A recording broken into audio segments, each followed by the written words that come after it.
Des dizaines de machines à coudre sans opérateur. Cette usine de vêtements dans l'est de l'Afrique du Sud a perdu une partie de ses employés immigrés.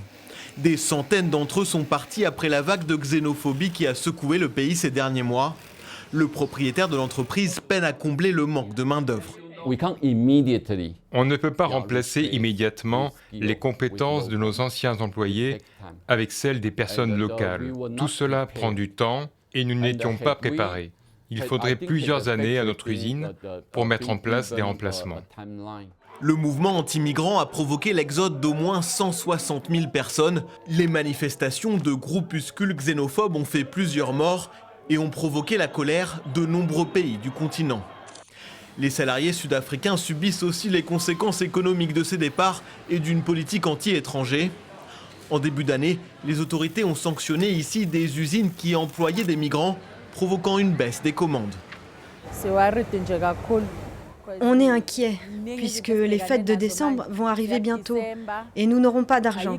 Avant, on pouvait travailler les week-ends pour gagner plus, mais tout ça, c'est terminé maintenant. Le taux de chômage national dépasse les 30%, mais la plupart des secteurs agricoles et industriels n'arrivent pas à retrouver une main-d'œuvre bon marché. Face à la pénurie, le plus grand congrès des syndicats du pays s'est exprimé contre la xénophobie et dénonce des pratiques illégales de la part des entreprises. Tout cela provoque beaucoup de problèmes. Certains nationaux voient des emplois disponibles être attribués à des migrants sans papier. Donc les travailleurs se retrouvent en concurrence. Ces sociétés devraient être tenues responsables par le ministère du Travail. Elles devraient être sanctionnées. Les organisations patronales suggèrent la mise en place d'un programme de travailleurs saisonniers comme aux États-Unis.